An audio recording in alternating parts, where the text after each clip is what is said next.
दोस्तों मैं आज आपको बताऊंगी ये जले हुए बर्तन को हम लोग कैसे साफ़ करें। बाय मिस्टेक कभी हमारा चाय का बर्तन, कभी इडली स्टैंड जल जाता है।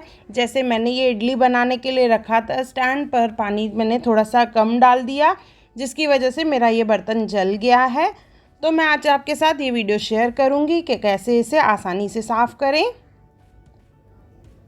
बिल्कुल अच्छे से ये बर्तन साफ़ हो जाएगा।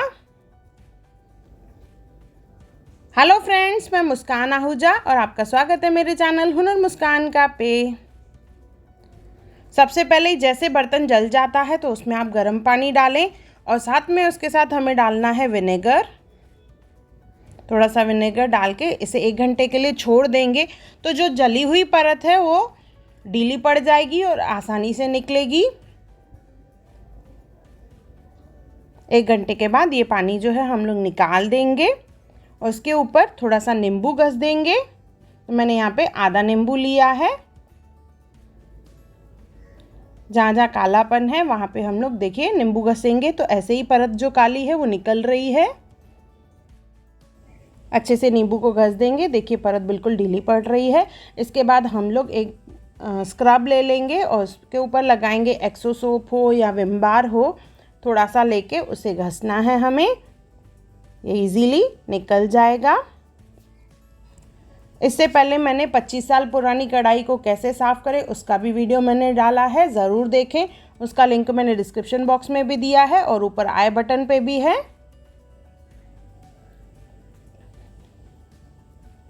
अच्छे से घस देंगे, देखिए पूरी परत निकल चुकी है। अंदर से घसने के बाद बाहर से भी इसे घस देंगे हम लोग। विनेगर, नींबू और साबुन का इस्तेमाल करके बाहर का भी लेयर घसेंगे। उसके बाद इसे हम लोग वॉश कर देंगे। देखिए मैंने इसे अच्छे से वॉश कर दिया है। स्टिल इसमें कुछ कुछ स्पॉट्स हैं तो उसके लिए यहाँ पे मैं सैंड पेपर का इस्तेमाल करूँगी और उसे थोड़ा सा घस लेंगे तो पूरा कालापन बचा हुआ है वो इजीली निकल जाएगा और हमारा इडली स्टैंड जो है अच्छे से क्लीन हो जाएगा। देखिए इस तरह से पूरा कालापन निकल गया है। इसे वॉश कर लेंगे तो ये इस तरह से क्लीन हो जाएगा। पर मेरा जो इडली स्टैंड है वो काफ़ी पुराना है और उसका जो बॉटम है बिल्कुल फ्लैट नहीं है, उसमें दाने दाने हैं, तो इसे मुझे और अच्छे से क्लीन करना है। तो मैं आगे और ट्राई कर रही हूँ। इसमें पानी, नींबू और हम लोग इमली डालेंगे। इसे उबालना है, साथ में थोड़ा सा विनेगर भी डालेंगे। तो मैंने यहाँ पे नींबू, इमली और विनेगर डाला है। इसमें मैंने 1 नींबू और बाकी छिलके डाले हैं। इसे अच्छे से उबाल लेंगे। उबालने के बाद इसे ठंडा करने के लिए रखेंगे। फिर थोड़ा सा मैं घस दूंगी।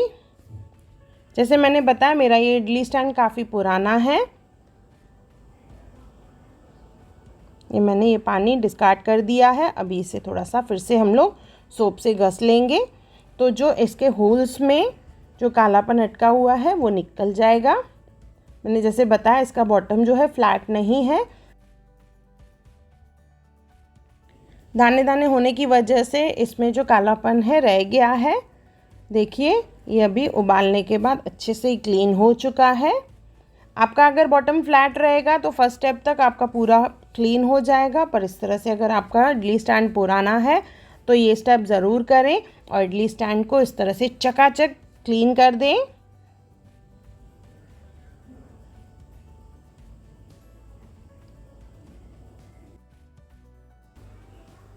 अगर आपको मेरी वीडियो पसंद आई हो तो उसे लाइक करें, मेरे चैनल को सब्सक्राइब करें, इंस्टाग्राम पर ज़रूर फॉलो करें और मेरी वीडियो को ज़्यादा से ज़्यादा शेयर करें। और मेरा वीडियो देखने के लिए थैंक यू।